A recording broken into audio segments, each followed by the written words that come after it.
Hello friends, स्वागत है आप सभी का आपके अपने YouTube channel your study guide पर। तो फ्रेंड्स, आज के इस वीडियो में हम सभी जो है आरपीएफ कांस्टेबल के 5 मार्च के फर्स्ट शिफ्ट के पेपर का एनालिसिस करने वाले हैं। बिल्कुल दोस्तों, आप सभी को बता दें कि बिल्कुल रियल क्वेश्चन है, एक भी फेक क्वेश्चन नहीं लाया गया है। जो आप सभी के एग्जाम में पूछे जा रहे हैं वही क्वेश्चन यहाँ पर कराया जा रहा है।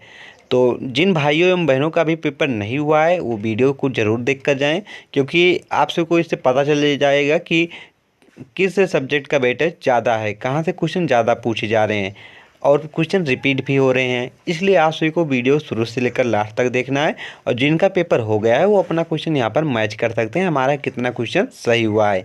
चलिए देखते हैं पहला क्वेश्चन क्या पूछा गया है। पहला क्वेश्चन पूछा गया था, उड़ीसा के वर्तमान मुख्यमंत्री कौन हैं।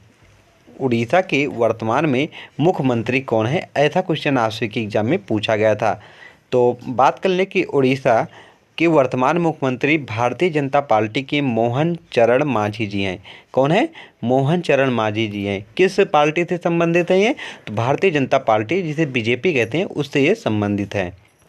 नेक्स्ट अगला क्वेश्चन आया था, HIV का फुल फॉर्म क्या होता है। HIV का फुल फॉर्म क्या होता है? तो HIV का फुल फॉर्म जो होता है ह्यूमन इम्यूनोडेफिशिएंसी वायरस होता है। यह एक वायरस है जो इम्यून सिस्टम को नुकसान पहुंचाता है। HIV से संक्रमित होने पर धीरे धीरे प्रतिरक्षा प्रणाली कमज़ोर हो जाती है और अंत में एड्स हो जाता है। ये भी आप याद रखिएगा।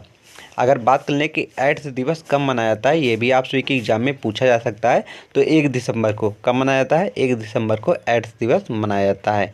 आगे देखते हैं, भारतीय संविधान के 86वें संविधान संशोधन के द्वारा कौन सा अनुच्छेद जोड़ा गया। भारतीय संविधान के संविधान संशोधन जो 86वां हुआ था उसके तहत कौन सा अनुच्छेद जोड़ा गया है, ये आपसे से पूछा गया था। तो राइट आंसर क्या है? अनुच्छेद 21 से जोड़ा गया। क्या? अनुच्छेद 21 से जोड़ा गया। इसमें बताया गया 6 से 14 वर्ष के जो बच्चे होंगे उनकी शिक्षा का जिम्मेदार जो होगा वो सरकार होगा, ऐसा इसमें बताया गया है। नेक्स्ट, भारत में क्राउन रूल किस अधिनियम के द्वारा लागू किया गया था। भारत में क्राउन रूल किस अधिनियम के द्वारा लागू किया गया था? तो भारत में क्राउन रूल जो है भारत सरकार अधिनियम 1958 के जरिए लागू किया गया था। इस अधिनियम के जरिए जो है शासन, राजस्व और क्षेत्र की जिम्मेदारी ईस्ट इंडिया कंपनी से ब्रिटिश क्राउन को दे दी गई। इस अधिनियम के बाद भारत में ब्रिटिश राज या प्रत्यक्ष शासन शुरू हो गया। इसे क्राउन रूल के नाम से भी जाना जाता है। जब 1857 की क्रांति हुई थी तो उसके अंत के बाद जो है भारत में जो है ब्रिटिश जो कंपनियां थी उनका शासन समाप्त होकर क्या हो गया था? क्राउन रूल लागू हो गया था। आगे देखते हैं, 1857 की क्रांति कहाँ से शुरू हुई थी और कहाँ पर जाकर समाप्त हुई थी, ऐसा इसमें पूछा गया था। तो 1857 की क्रांति जो है मेरठ से शुरू हुई थी और ग्वालियर में जाकर ये समाप्त हुई थी। ग्वालियर के नेतृत्व कौन कर रहे थे? तो आप सभी ने पढ़ा ही होगा कि तात्या टोपे जो हैं वो ग्वालियर से नेतृत्व कर रहे थे। कानपुर से जो है नाना साहब कर रहे थे, ग्वालियर से तात्या टोपे कर रहे थे, झांसी से माँ लक्ष्मीबाई कर रही थी और अगर लखनऊ से बात करें हजरत महल जी कर रही थी। ये आप याद रखिएगा। भारतीय संविधान के अनुच्छेद 13 में क्या है? भारतीय संविधान के अनुच्छेद 13 में क्या है? तो भारत की जो मौलिक अधिकार हैं, भारतीय नागरिक के जो मौलिक अधिकार हैं, अगर उसे कोई कानून कम करता है या शून्य करता है तो वह कानून जो है स्वयं शून्य हो जाएगा, ऐसा इसमें कहा गया है।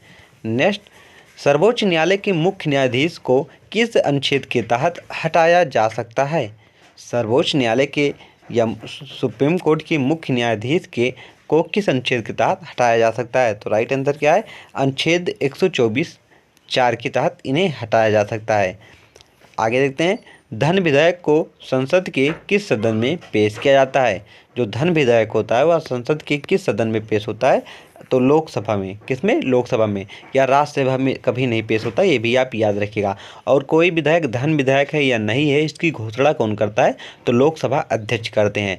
धन विधेयक किसकी सहमति के बाद ही पेश होता है? तो राष्ट्रपति की सहमति के बाद ही पेश होता है, ये भी आप याद रखें।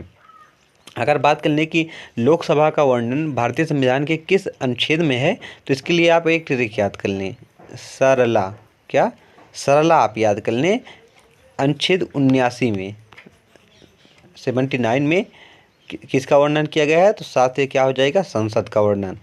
उसके बाद अनुच्छेद 80 में किसका वर्णन किया गया है, रा से हो जाएगा राज्यसभा, और ला से क्या हो जाएगा, अनुच्छेद 81 में किसका वर्णन किया गया है, लोकसभा का।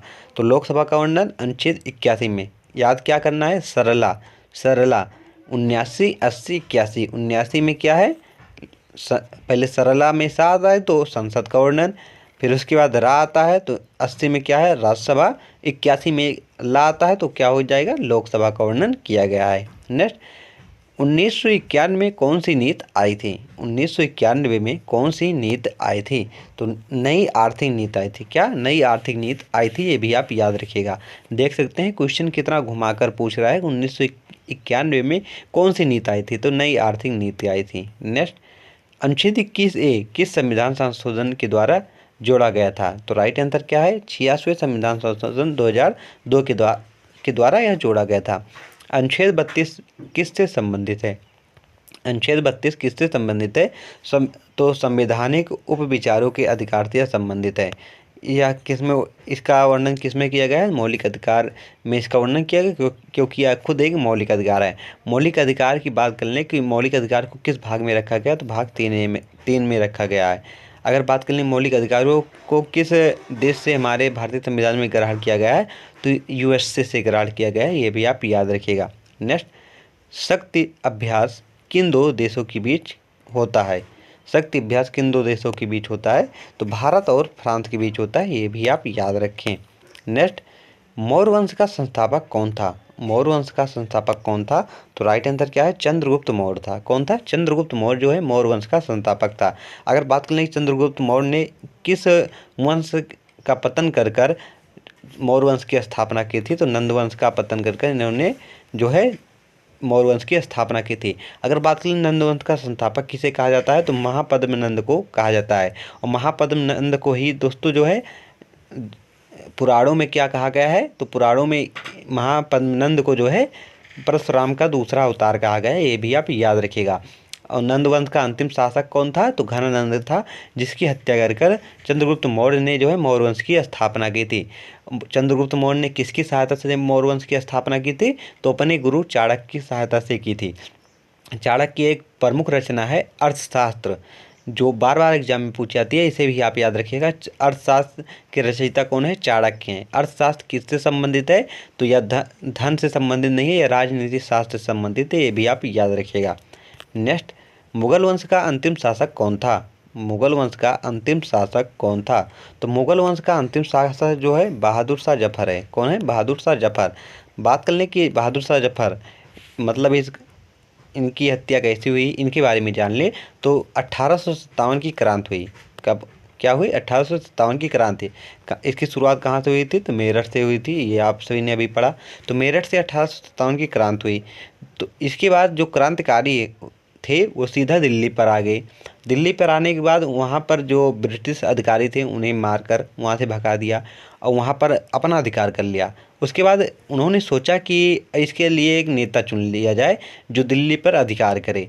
तो आप सभी को पता ही होगा मुगल वंश काफ़ी दिन से चल रहा था, तो उन्होंने बहादुर शाह जफर को ज़बरदस्ती शासक बना दिया, क्योंकि यह एक वृद्ध आदमी था, तो यह पूरी तरह शासन नहीं कर रहा था, तो इसका सेनापति था वो शासन कर रहा था।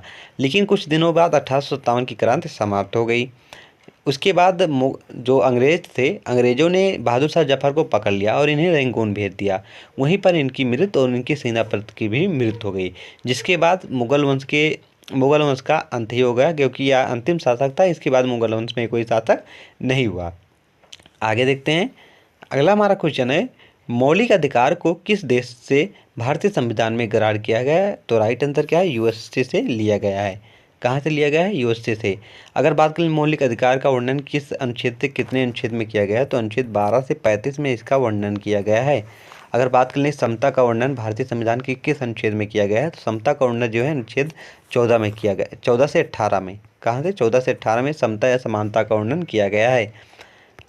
तो फ्रेंड्स, आपसे कोई वीडियो कैसा लगा कमेंट बॉक्स में जरूर बताइएगा। अगर वीडियो पसंद आए तो चैनल को सब्सक्राइब करें, वीडियो को लाइक करें तथा अपने फ्रेंड के पास शेयर करें ताकि आपका अपना चैनल और आगे ग्रो कर सके। Thank for watching this video.